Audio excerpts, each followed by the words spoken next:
Que restera-t-il de toi quand ton nom ne sera plus qu'un murmure lointain? Pas dans 1 an, pas dans 10, mais dans plusieurs générations, quand ta voix se sera tue, quand ta force aura disparu, quand ton corps ne sera plus qu'un souvenir flou. Qu'est-ce qui continuera de vivre vraiment parce que tu as foulé cette terre? As-tu déjà remarqué à quel point la plupart des hommes s'effacent dans un silence presque poli? Ils travaillent, ils luttent, ils s'agitent sans relâche. Et puis un jour, plus rien. Le monde ne s'arrête même pas. Pas d'écho, pas de prolongement. Aucune preuve que leurs années ont valu davantage que la simple survie. Laisse-moi te poser une question qui dérange, une question qui gratte l'âme. Si demain t'était arraché sans prévenir, resterait-il une trace irréfutable que tu étais là pour une raison précise, ou seulement des miettes d'efforts, de fatigue et de rêves inachevés? Cette question ne te juge pas, elle te révèle.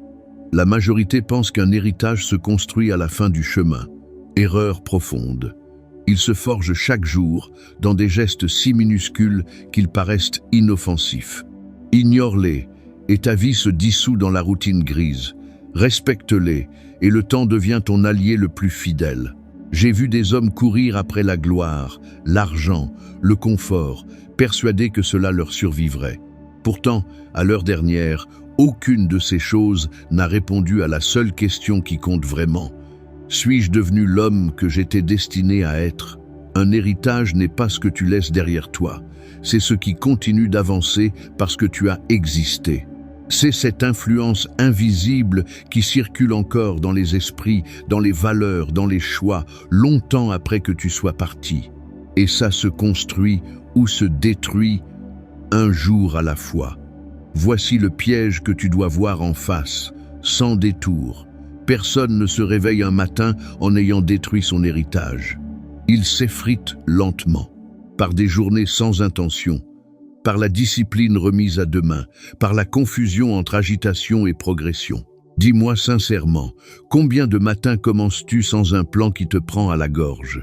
Combien de journées s'écoulent avec des pensées éparpillées, des réactions automatiques, un but repoussé à plus tard? Ce ne sont pas de petits oublis, ce sont des assassins silencieux. Le monde ne t'empêchera jamais de gâcher ta vie.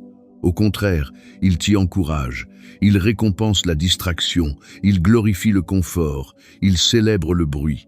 Toi seul peux choisir de vivre avec intention. Et seule une discipline quotidienne peut protéger ce choix. Tous les héritages qui traversent les siècles, sans exception, reposent sur un rituel quotidien. Pas sur l'excitation, pas sur l'inspiration passagère, sur un rituel, celui qui dompte la pensée, qui canalise l'action, qui force l'esprit à obéir à un standard plus élevé, même quand l'humeur crie « pas aujourd'hui ». Tu peux trouver ça banal. Sache que cette croyance a enterré plus de potentiel que n'importe quel échec. Les lois les plus puissantes paraissent toujours simples, jusqu'à ce qu'on mesure le prix de les ignorer pendant 20 ans. Il existe 4 actes quotidiens qui séparent les hommes que l'on n'oublie pas de ceux que l'on remplace. Ils n'ont rien de spectaculaire. Ils n'impressionnent pas les foules. Pourtant, ils décident, dans l'ombre, si ta vie s'accumule ou s'évapore. Ne me demande pas encore ce qu'ils sont. Demande-toi d'abord si tu es prêt à vivre par choix plutôt que par impulsion. Car une fois que tu les auras vus clairement, il n'y aura plus d'excuses, plus de refuge dans l'ignorance volontaire. L'homme qui laisse un héritage n'attend pas qu'on lui donne la permission, il n'attend pas les conditions parfaites, il décide une bonne fois. Et il renouvelle cette décision chaque matin, surtout ceux où il n'a pas envie. Quand tu adoptes ces 4 pratiques, quelque chose de subtil mais d'irréversible se met en marche. Ta pensée devient plus tranchante, ta présence plus dense, tes actes s'alignent, et les gens ressentent autour de toi une force qu'ils ne savent pas nommer, mais qu'ils n'oublient jamais. Ce n'est pas seulement une question d'ambition, c'est une question de respect envers la vie qui t'a été confiée, envers les années qui t'ont été prêtées, envers le refus d'arriver au bout avec ce regret muet d'une puissance jamais déployée. Écoute maintenant, vraiment, pas comme un spectateur, comme un homme dont l'avenir observe chacun de ses choix quotidiens. Ce que tu répètes devient ce que tu es.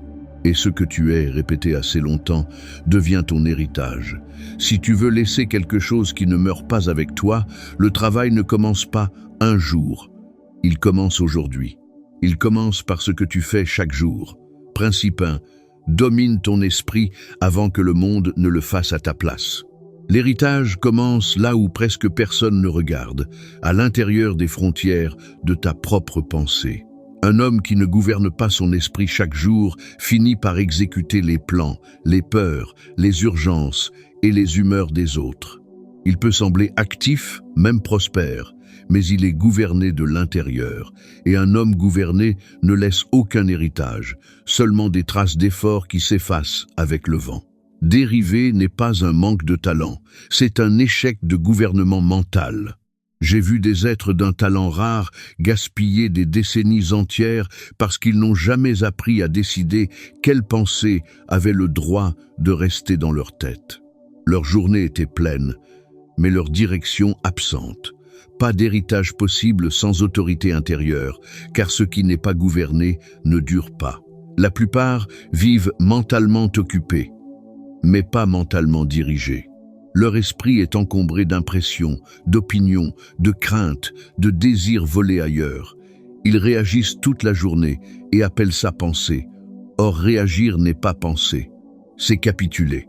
Un esprit qui se contente de recevoir n'est pas vivant, il est territoire occupé. La maîtrise de soi a été mal comprise.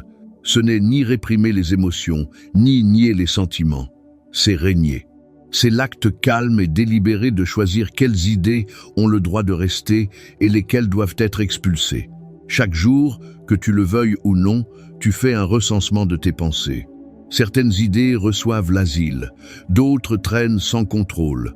Cette permission silencieuse façonne ton destin bien plus que n'importe quelle grande décision extérieure. J'appelle ça le recensement mental quotidien. Le grand livre de ce qui est autorisé à vivre dans ton monde intérieur. Une pensée non surveillée devient habitude. L'habitude devient caractère. Le caractère devient destin. Cette chaîne ne se brise jamais. Un homme peut changer de décor en une nuit, mais il ne peut échapper à la loi qui régit la croissance de son monde intérieur. Ce qu'il pense de manière répétée, il finit par le devenir, et ce qu'il devient, le monde s'en souvient ou l'oublie. Il y a une différence immense entre penser et laisser les pensées passer. Penser, c'est commander. Laisser passer, c'est dériver. L'esprit discipliné choisit.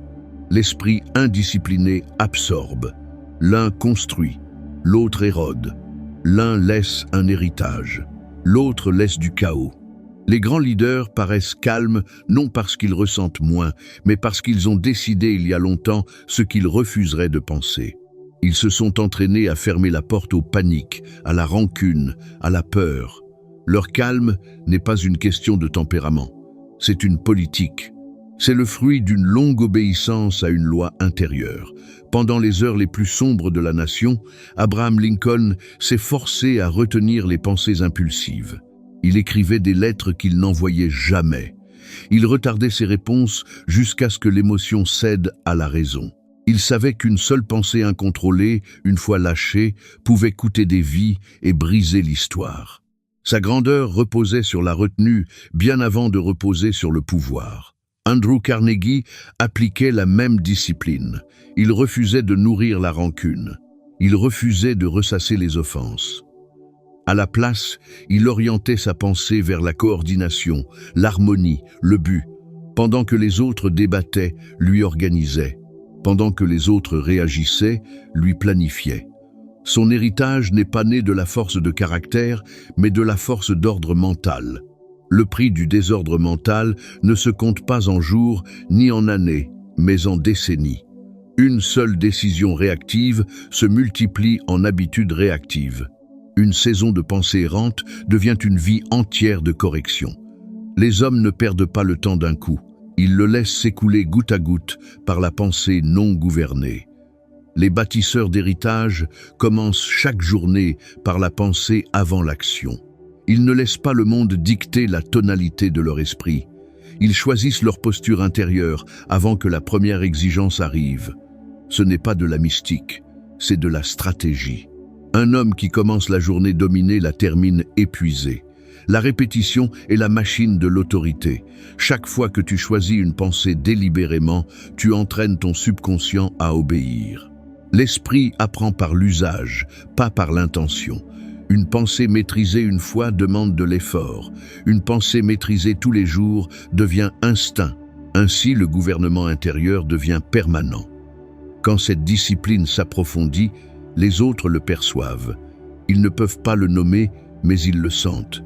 Tu deviens stable, ancré, difficile à déstabiliser. Ta présence apaise le désordre, ton silence pèse. Ce n'est pas du charisme, c'est de la cohérence. Le monde fait confiance à ce qui est aligné de l'intérieur. Le talent sans maîtrise mentale finit par s'effondrer, pas par perdurer. J'ai vu des hommes brillants s'écrouler parce que leurs pensées couraient plus vite que leur discipline. La capacité sans ordre est dangereuse. Un héritage exige non seulement du pouvoir, mais la maîtrise du pouvoir. Sans règne intérieur, le succès devient un piège.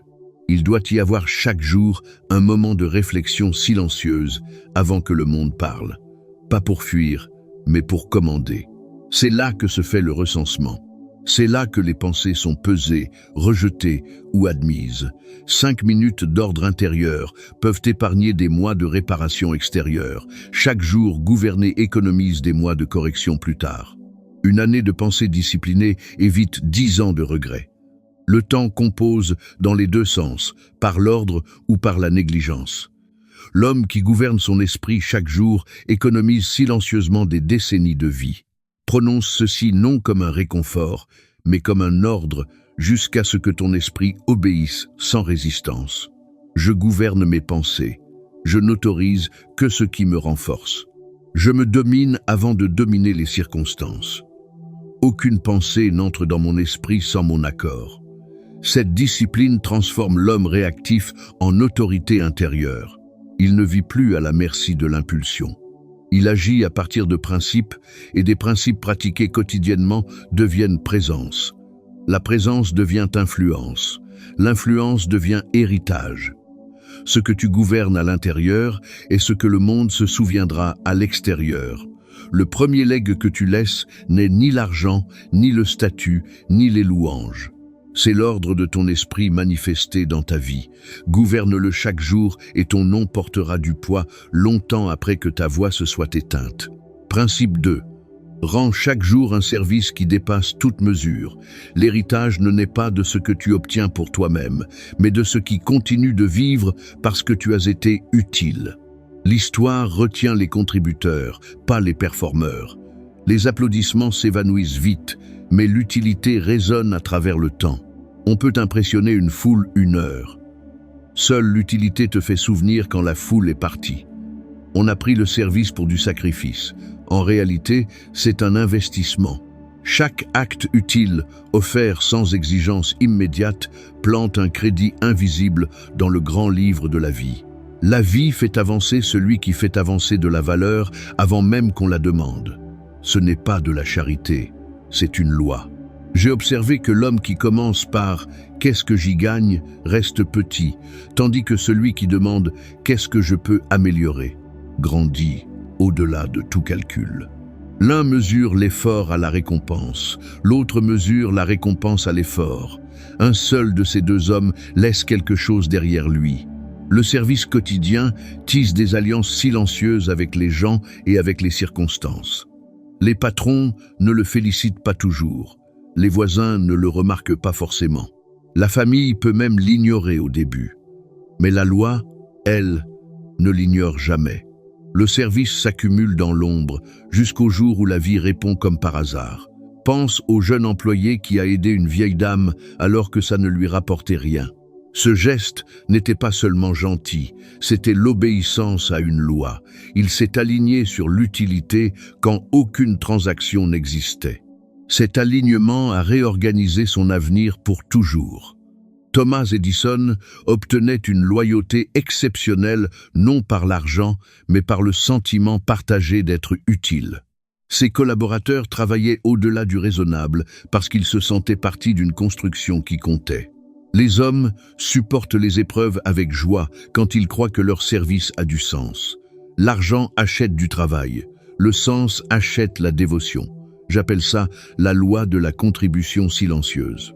Le service le plus puissant est souvent invisible. De petits actes quotidiens façonnent une réputation sans tambour ni trompette. La régularité construit la confiance bien avant que les résultats apparaissent. L'héritage ne grandit jamais dans la transaction. Il grandit dans la contribution. Les patrons le ressentent, les associés le ressentent, les familles le ressentent. Un homme qui sert de manière fiable devient un point d'appui. Les autres s'appuient sur lui sans même l'expliquer. Il devient nécessaire non parce qu'il réclame la reconnaissance, mais parce que son absence se remarque. Le service enseigne l'humilité, et l'humilité protège la puissance. L'orgueil rejette la correction, l'humilité l'absorbe. L'homme qui sert chaque jour se raffine chaque jour. Ce raffinement le protège de la corrosion du succès. L'amertume tue un héritage plus vite que l'échec. Un homme amer empoisonne le sol où son nom aurait pu pousser. L'échec enseigne, l'amertume détruit. Le service dissout l'amertume parce qu'il garde l'esprit tourné vers l'extérieur, créatif, utile. L'utilité pratiquée quotidiennement devient identité. L'homme ne se force plus à contribuer, ça devient sa nature. Quand l'identité change, la réputation suit automatiquement. Les gens font confiance à ce qui est constant. Ce service quotidien fait gagner du temps. Il évite des années de réparation, d'excuses, de relations perdues. Une année d'utilité répare souvent les dégâts de 5 ans de négligence. Le service restaure ce que l'ambition seule détruit. Laisse cette pensée diriger ta conduite. Je sers sans mesurer le retour. Mon utilité multiplie ma valeur. La vie se souvient de ce que j'améliore. Quand l'utilité remplace l'anxiété, le respect remplace la course. L'homme qui sert bien ne reste jamais invisible longtemps. L'héritage grandit là où la contribution est constante. Principe 3. Renouvelle chaque matin une direction claire et précise. La plupart des hommes ne perdent pas leur cap à cause d'un échec. Ils le perdent par négligence. Le but s'estompe doucement quand on ne le revisite pas. Les hommes d'héritage ne décident pas une seule fois, ils redécident tous les jours. Un but n'est pas un objectif atteint, c'est un ordre renouvelé. J'ai vu des hommes qui savaient exactement ce qu'ils voulaient sombrer dans la confusion simplement parce qu'ils ont cessé de se le rappeler. La direction se dégrade si on ne l'entretient pas. Une boussole ignorée finit par tourner en rond. Un but précis doit être ravivé, comme on ravive la foi. J'appelle ça le renouvellement quotidien de direction. Chaque matin, l'esprit doit se souvenir qui le commande et où il va. Sans cela, les pensées se fragmentent et l'effort se disperse. Il y a une tragédie particulière chez ceux qui ont déjà connu la clarté. Ils se souviennent de leur lumière comme d'une jeunesse perdue. Mais le souvenir seul ne fait pas avancer la vie.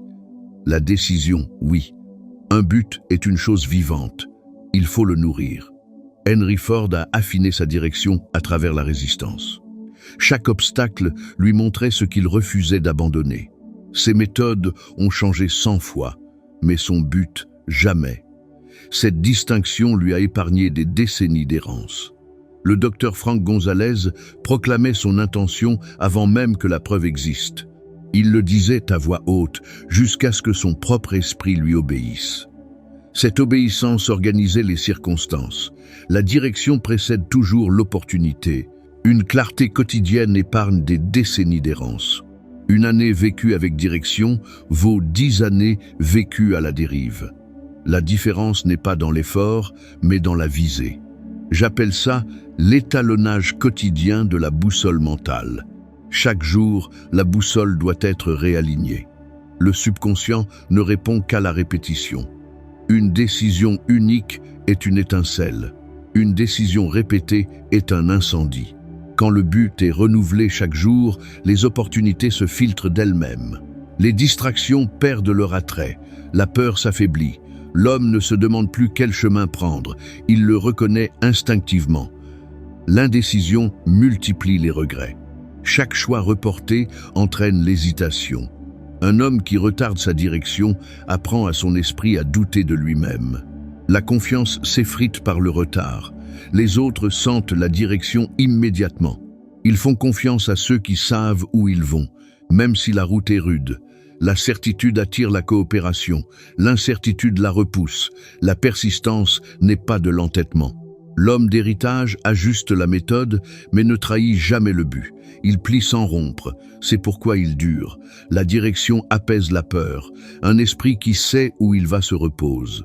Le bruit émotionnel s'éteint quand le cap est clair. L'anxiété est le son d'une pensée errante. Dis ceci chaque jour, non comme un baume, mais comme un ordre. Je connais ma direction. Je la renouvelle maintenant. Chaque action sert mon but. L'effort éparpillé devient une vie alignée.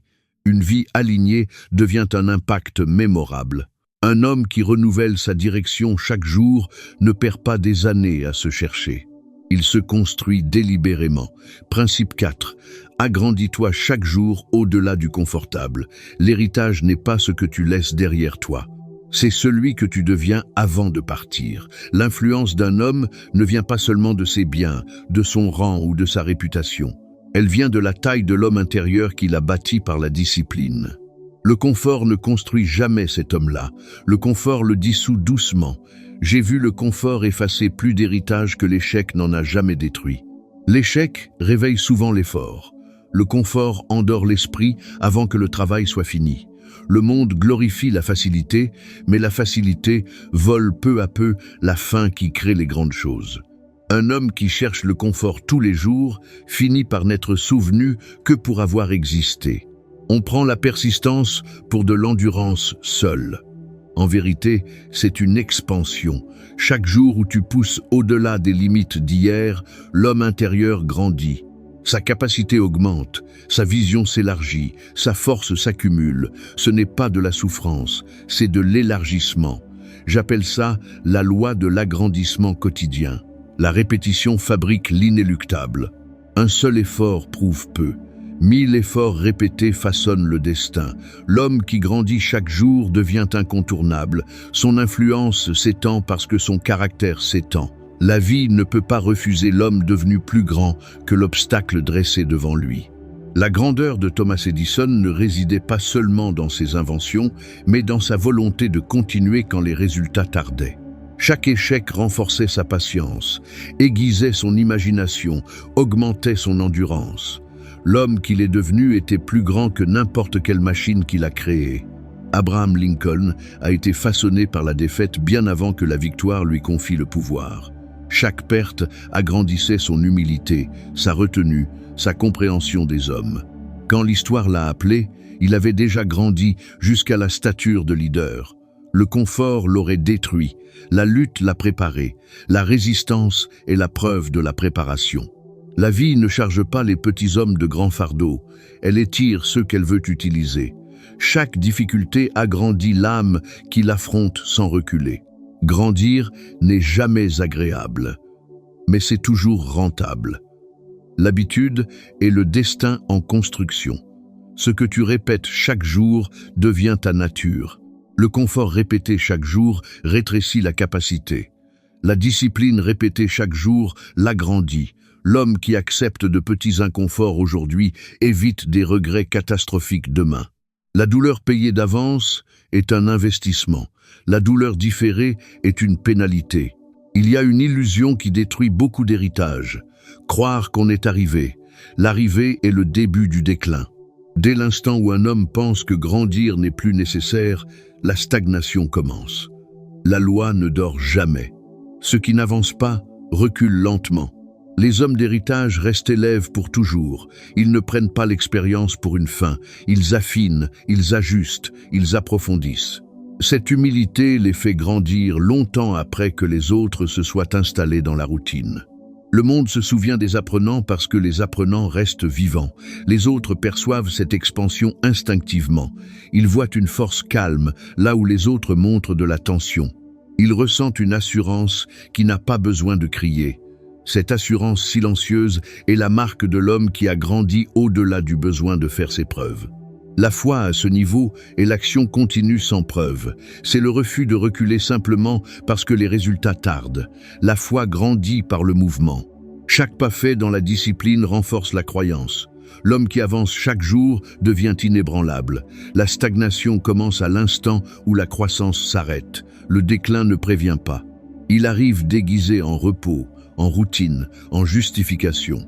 L'homme qui s'agrandit chaque jour ne craint pas le temps, car le temps travaille pour lui. La discipline d'aujourd'hui épargne des décennies demain. Chaque jour d'agrandissement réduit le coût des corrections futures. Une année de croissance évite 10 ans de regrets. Le calcul de la vie est impitoyable, mais juste. Laisse cette pensée diriger ta conduite, non comme un réconfort, mais comme un ordre. Je grandis chaque jour. J'accepte la résistance comme un affinage. Je m'élargis jusqu'à ce que la vie soit obligée de répondre. L'homme ordinaire cherche la facilité, l'homme d'héritage cherche l'agrandissement. L'un s'éteint doucement, l'autre laisse une influence qui continue d'agir longtemps après que ses mains se sont immobilisées. Et voici la vérité finale que je te livre. L'héritage ne se construit pas dans les grands moments, mais dans les décisions quotidiennes de grandir quand il serait tellement plus facile de ne pas le faire. L'homme qui s'agrandit chaque jour ne redoute pas la fin de sa vie, car il sait qu'il l'a vécu pleinement. Ce que tu fais chaque jour devient ce que tu es. Ce que tu es, répété assez longtemps, devient ce dont le monde se souvient. Agrandis-toi chaque jour, et ta vie ne s'arrêtera pas au dernier souffle.